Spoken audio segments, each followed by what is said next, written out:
Olá pessoal, boa noite. Vocês viram que eu palestrei lá em Almada, né? Lá eu conheci o Pedro, do Sushi Hall Almada, e ele falou assim, queria saber, eu falei para ele que eu vinha palestrar aqui, vou palestrar amanhã aqui no evento APCC, para ser executivo amanhã no auditório. E ele falou que tinha uma filial aqui da Sushi Hall Estoril. Eu falei, vou lá.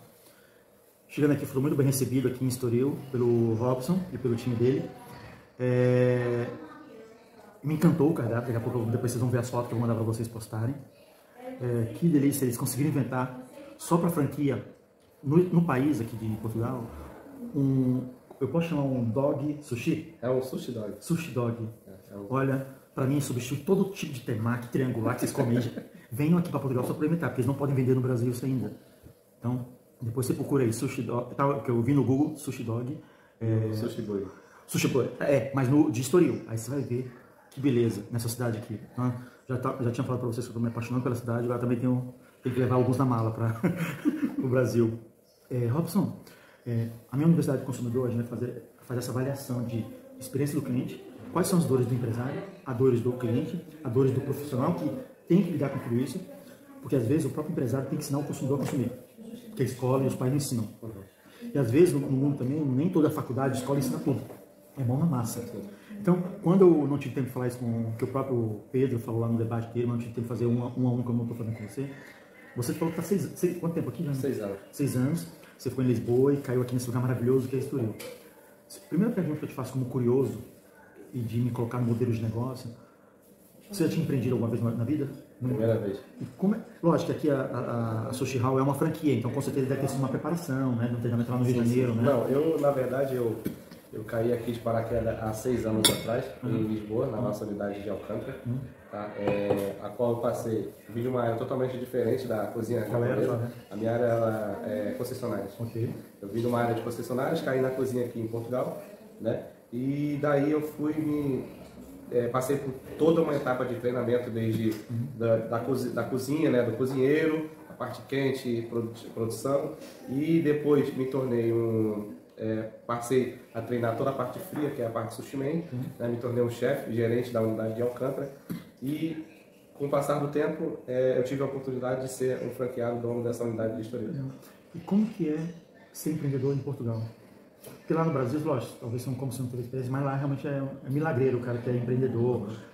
Como que você se sente depois de 6 anos empreendedor aqui, ou durante esse tempo que você está, se você pudesse elencar 2 dores principais de ser empreendedor aqui, ou não, tá tudo bem, ou não, tem algo que realmente ainda te aflige? Cara, assim, como tudo foi novo para mim, né, eu não tive a oportunidade de ser um empreendedor no Brasil, mas tive a oportunidade de ser um empreendedor aqui na Europa, né, e uma das dores, né, do meu ponto de vista, né, na minha opinião, para um empreendedor aqui é a questão do imposto. Tá? O imposto aqui é alto, não tem esse negócio de jeitinho brasileiro nosso, né? Esquece isso. Então aqui o imposto é um imposto bem cobrado, e uma coisa que eles fazem aqui é que se você não paga, ele tem a liberdade de ir lá na sua conta bancária e buscar. Então essa é uma das dores principal, é o calo, né? Ou você faz certo, ou senão você vai ser rastreado. Né? Exatamente. E por exemplo, hoje nós falamos que a maioria das grandes marcas que estão se distanciando não é o produto, é o serviço. Que aí o cliente paga o diferencial do serviço. Sim. Eu vi que você tem aqui delivery, né? Você tem um salão. No Brasil a marca Sushi Hall não tem salão. Lá é só Dark Kitchen que entrega, né? Entrega, e aqui não. Aqui vocês têm salão e tem entrega. Você vê alguma coisa diferente do cliente brasileiro para o cliente português? Cara, hoje, na minha opinião, eu acho que o português se adaptou muito bem a nós brasileiros. Desde a adaptação não só no cabelo, mas como também no paladar.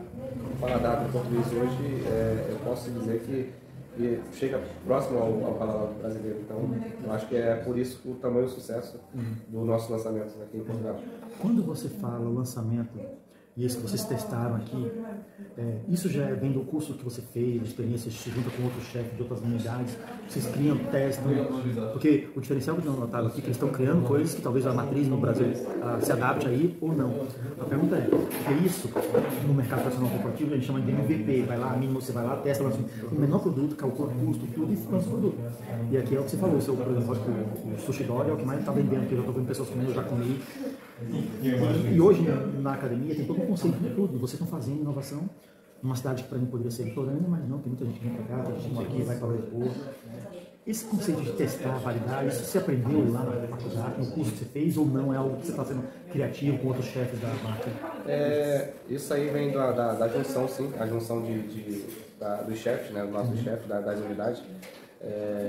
Nós fazemos uma reunião, né, a qual nós temos uma programação, né? Olha, vamos estudar alguma coisa que deu um boom na marca, no sushi e vamos fazer testes, né? Vamos fazer testes. E daí é onde surgem as ideias, né? As ideias mirabolantes, as ideias aí que às vezes não vai para frente, né? Tipo um exemplo aqui, nós criamos combos que para nós, a olhos, né? Pô, vai ser um sucesso. Mas acaba que não vai para frente, não vem. Então, é muito assim, a vista do cliente. E aqui em Portugal se dizem que, os portugueses dizem que eles comem com os olhos.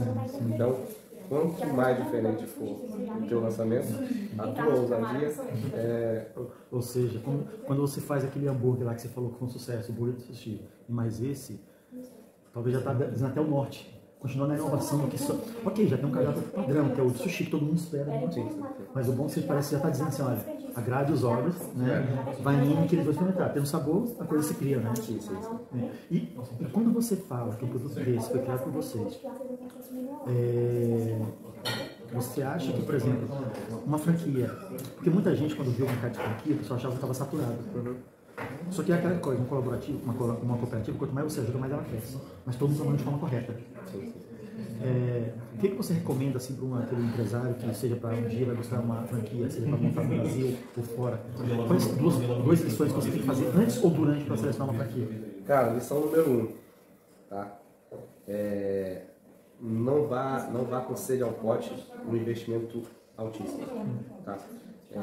Hoje o que nós aprendemos, o que a vida me ensinou aqui em Portugal é que você tem uma grana, quer abrir uma franquia ou quer abrir o seu próprio negócio, mas você quer abrir do seu jeito e quer investir pesado.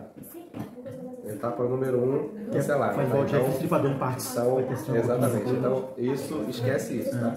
Vamos para a etapa número 2. A etapa número 2 é a qual a gente aprendeu no decorrer desses 6 anos aqui em Portugal. Existe uma forma, sabe quando o cara vai lá para as pedreiras lá, garimpar ouro? Sim. Aqui é a mesma forma, tá? Aqui nós nos colocamos no lugar desse garimpeiro. Nós empreendedores, nós empresários, nós garimpamos, né, outros restaurantes que já foram fechados, a qual você pode abrir o seu negócio sem que você invista muito. Sim. Boa. Eu falo que às vezes numa sociedade, se possível quando tiver sócio, eu sempre sugiro às vezes nesse momento de sociedade, ter um momento que um dos sócios seja o arco e o outro seja a flecha. E aí você vai alternando. Um desapaixona, o outro apaixona, e vai equilibrando até chegar. E hoje, até na palestra que eu dei, eu falei muito assim, hoje com os dados, você tem pesquisa para mostrar assim, para que fazer algo que já fez. Eu, quando construí um dos meus negócios no Brasil, é o Mirante 45. É o chalé mais alto do Brasil, fica em Campos do Jordão. Para ele tem entre as 10 melhores vistas de montanha do Brasil. Antes de construir, eu fui sondar com meus vizinhos todos os erros que eles cometeram. Na minha obra, não cometeu, com esse aprendizado, ouvindo o erro dos outros, não cometi nenhum erro. Foi bem ínfimo. Agora não, aquelas pessoas que chegam lá, não, Deus me protege, eu tenho que fazer, vai dar tudo certo, ok, vai dar. Mas calma, ouça a conversa, não preciso de ninguém, tranca as portas, não tem ninguém, só tem prejuízo, falência, teve queda de tudo. Você não consulta que é o melhor pedreiro, que é o melhor isso, aquilo, o que pode fazer, o que não pode fazer. Eu sempre fui a favor de aprender com o erro dos outros. Sim. Um resumo bem breve aqui. Eu conheço uma pessoa, tá? E veio aqui no meu restaurante, fez uma pesquisa de mercado. Essa pessoa tem muito dinheiro, tá? Foi numa região, determinada região aqui de Portugal, pegou um espaço, vou montar do meu jeito. Investiu 110 mil euros. Passaram-se 10 meses. O que ela está fazendo agora? Ela está vendendo no restaurante dela por 180 mil euros, porque ela não...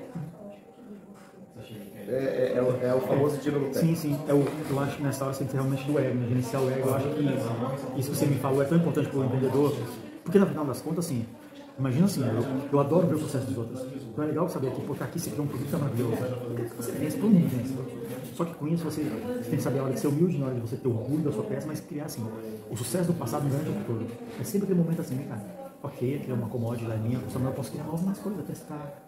E eu falei na palestra semana passada, que tá no meu artigo que eu vou te mandar que a PN Magazine entrevistou semana passada aqui, um artigo que eu coloquei lá sobre o ócio criativo. Tem um ócio criativo, que é um livro muito famoso, mas eu falo assim, o ócio corporativo. É aqueles momentos que você faz a criação, sozinha, ou com os outros franqueados, chefes. E aí você não vê isso como competição, mas sim uma coisa para perpetuar, né? Porque com certeza você quer estar aqui. Ele tá com uma loja aqui, tá com uma loja em Oeiras, né? Então a marca vai crescer, se todo mundo trabalhar junto, né? Legal, olha, adorei essa conversa com ele. Eu convido vocês que venham a Estoril e Oeiras. Não peça mais nada, chega pega o dog, o sushi dog e também depois o hambúrguer se você aguentar. Eu não aguentei. Tá bom? Eu vou colocar os links para vocês conhecerem o trabalho dele, conhecer. E é isso. Não importa aonde você esteja, o cliente é o que vai decidir tudo. Você entender localmente. Ele está fazendo o dever de casa dele aqui, entendendo o comportamento do português. Só que aqui eu vi que na rua ali hoje, mas está na praia, o que tem de pessoas de fora do Brasil e fora de Portugal, que vai gerar para ele mais pesquisa ainda para fazer coisas personalizadas. Por quê? O produto é produto, mas se ele agrega serviço, ele paga mais. Tá bom? Então, obrigado, vejo vocês e vem comigo que no caminho eu te explico.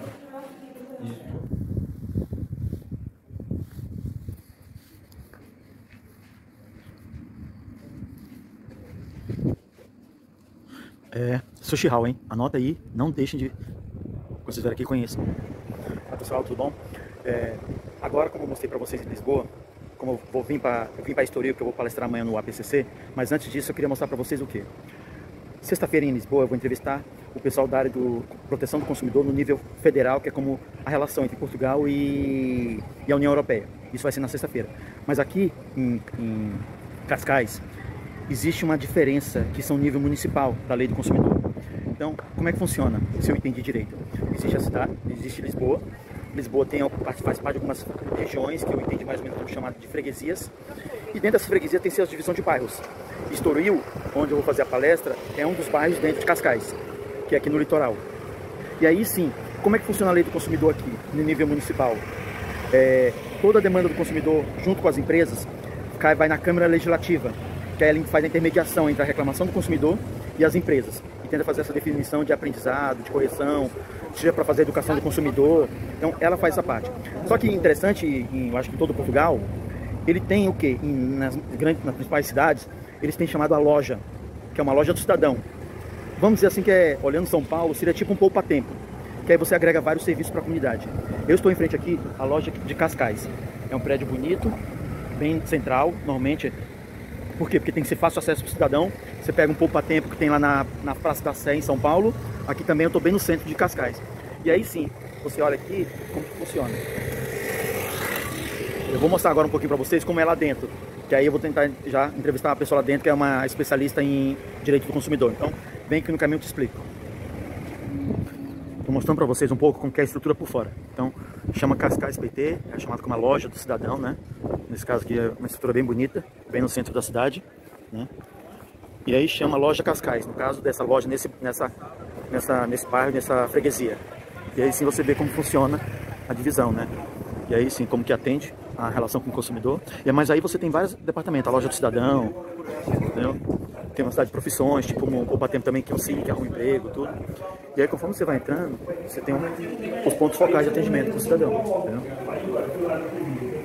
Você tem uma parte de profissões, você tem a parte municipal, de loja de atendimento ao cliente, que é o mercado do consumidor, né? Inserção profissional. Então, assim, é um poupa-tempo que vai além da parte de documentação, né? Tenta agregar, ajudar o cidadão, não só focado no documentação, mas também você tem alguns serviços do tipo conta de luz, automação de essa coisa de transferência de carro, talvez alguns faz até um pouco como de serviço de cartório, né? Então, é essa divisão basicamente. Então, assim, que faz a parte do consumidor, você tem a parte aqui de uma forma que faz a parte de reclamação de consumidor, de troca, que existe um serviço de apoio, tá? E também tem a direção que atende. Então, basicamente é isso. É isso que eu vou tentar entrevistar aqui. Até logo.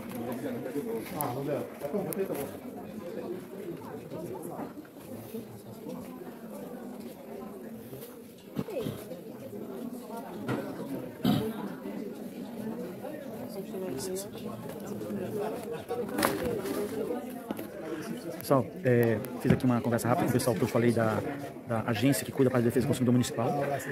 A Ana, assim, muito legal, tentou me ajudar, mas só que como tem toda uma hierarquia para pedir autorização para entrevista, realmente eu acho que não vai dar tempo de fazer tudo. Eu já tinha mandado, mas não respondeu aquela coisa toda. Mas basicamente ela me indicou para falar com o pessoal da agência de arbitragem, que faz toda essa parte de arbitragem de conflito entre cidadão e consumidores. E o interessante é que, da mesma forma que no Brasil tem o portal, no Brasil tem um Reclame Aqui, aqui tem um portal Queixa, que eu já entrevistei o Pedro, que é um dos fundadores, né? Já está no meu canal, no nosso canal, da Universidade do Consumidor. Também aqui tem o consumidor.gov.pt, da mesma forma que o Brasil tem o consumidor.gov. Então, essa hierarquia toda tem toda uma questão, às vezes, o que é fronteira do governo, o que é fronteira do mundo privado e o que é do cidadão, né? Para ter essa experiência única de consumidor. E vocês sabem que eu tento olhar sempre o consumidor de uma forma global, ampla, né? O que a faculdade tem que ensinar, o que o mundo empresarial tem que aprender, o que o consumidor tem que aprender para realmente melhorar uma experiência orgânica do cliente, né? E a própria escola, né? E a família como educação e consumo. Então, aqui não foi possível fazer entrevista, mas aguarde que nos próximos dias você vai ver a entrevista no nível federal também, ou a arbitragem também que eu vou adicionar nessa turnê, tá bom? Então, até logo, vem aqui no caminho eu te explico. E o interessante, olha aqui, antes de voltar lá para Estoril, eu tô aqui, que eu te falei que é tipo o bairro principal, chamado Cascais, né? Olha o charme do bairro, litorânea. Ou seja, tudo para agradar o turista e o cidadão. O legado que vai para o turista fica para o cidadão. Será que essa nossa cidade está sendo pensada dessa forma? E, basicamente, então, só para vocês entenderem, o meu hotel em Estoril está bem atrás do Centro de Convenção de Estoril, né? Tá mais ou menos uns 3 km lá para frente. E eu vim para cá e eu tô aqui em Cascais, que é tipo a cidade, né? E tem vários bairros. Olha que lindo, que visual. Gente do mundo inteiro. Uma cidade litorânea que fica mais ou menos a 30 minutos de Londres. Então, a gente sai com muitas lições daqui. Sim, o turista faz tudo. Só que há toda uma economia que acontece atrás do turismo. Pensem nisso, como tem que estar tudo coeso. Experiência do turismo, interesse do cidadão, experiência do cliente.